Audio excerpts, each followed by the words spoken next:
Today, in celebrating the feast or the memorial of St. John Eudes, we are celebrating a few different things.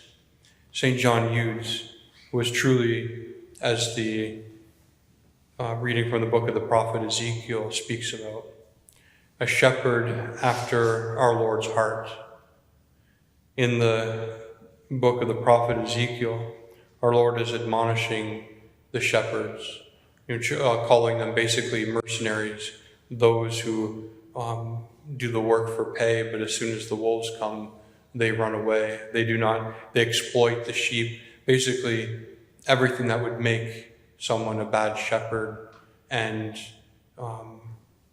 metaphorically and also analogously, a bad shepherd of souls as well, if you're speaking of those who are supposed to be shepherding God's sheep and tending to their souls.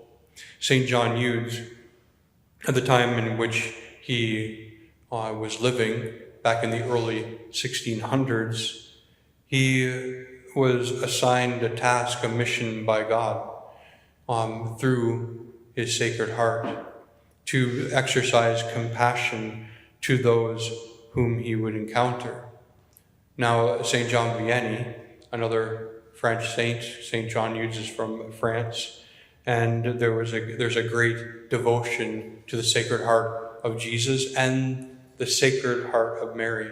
We now more frequently hear the term Immaculate Heart of Mary, but St. John Eudes and those who came before him would preach about the Sacred Heart of Mary.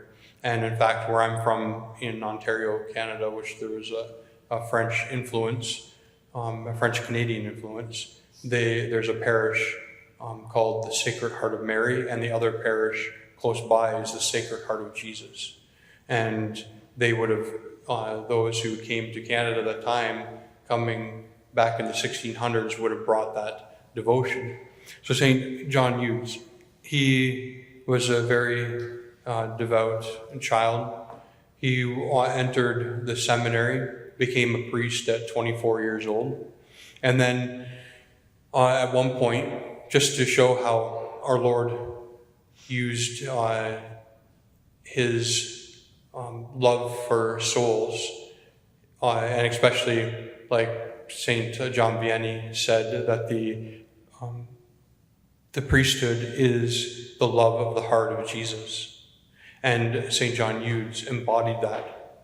And when there were plagues stricken the people of France in that area, St. John Eudes went and administered to those who were sick.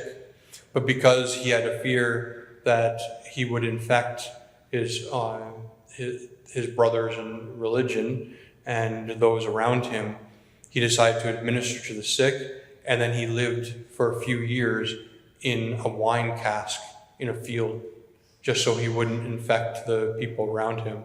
So he literally was living, I don't know how big the wine cask is, but they say that he lived in this wine cask for a few years.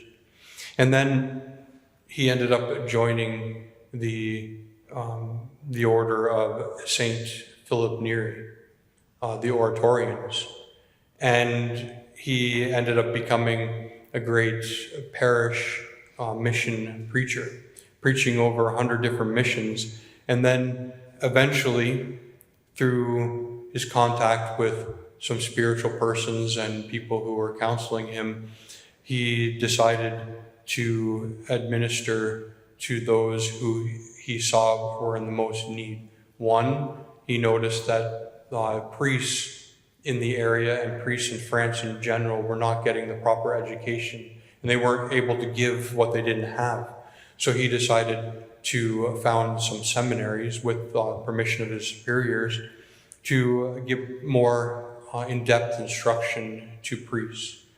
And then from there, so he founded a few seminaries, and then from there he also saw a need when he was going around preaching over 100 different missions. Sometimes you'd stay in one place for like months, like sometimes weekends, sometimes weeks, depending on what was needed.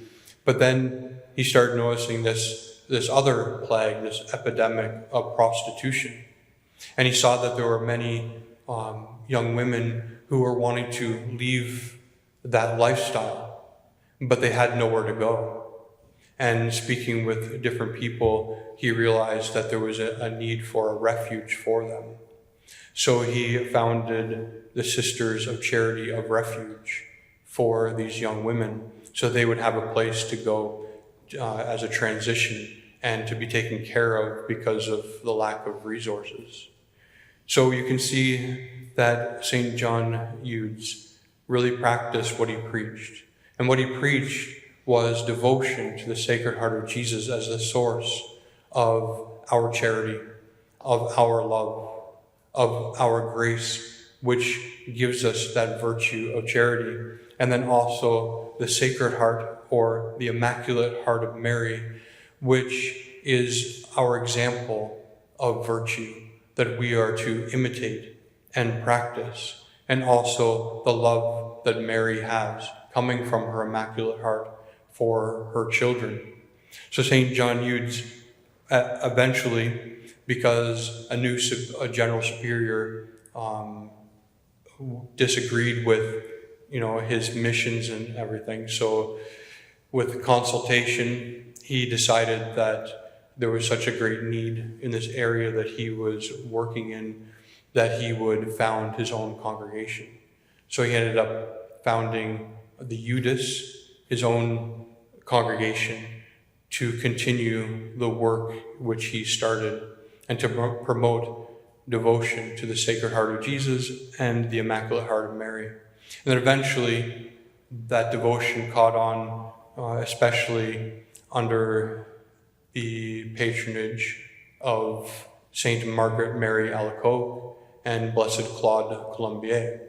And there was a connection between all these saints, and the devotion to the Immaculate Heart of Mary caught on especially through the apparitions and visions of Saint Catherine Labouré in France, who promoted the Immaculate and consequently the Immaculate Heart of Mary, which we see on the back of the miraculous medal.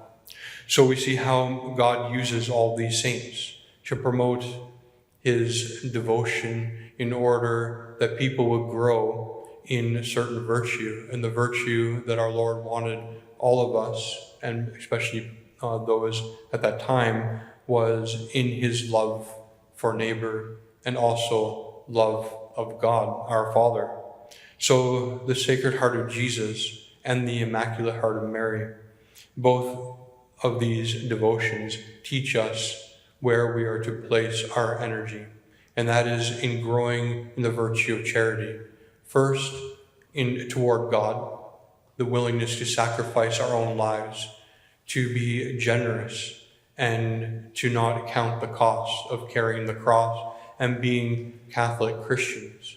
And then also to be a source of that love to others, to love our neighbor as our Lord has loved us, to love our enemies even, and to pray for those who persecute us.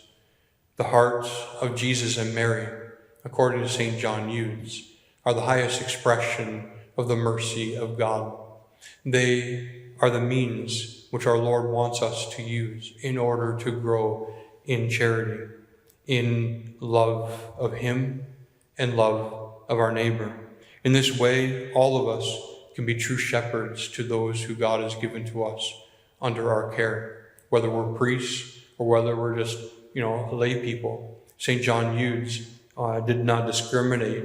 He wanted everyone to become missionaries, to become shepherds of souls, to understand that we are our brother's keeper. And if we truly love God, then we will love our neighbor, and we will exercise that virtue towards where it is needed the most, and to be examples of God's love in the world.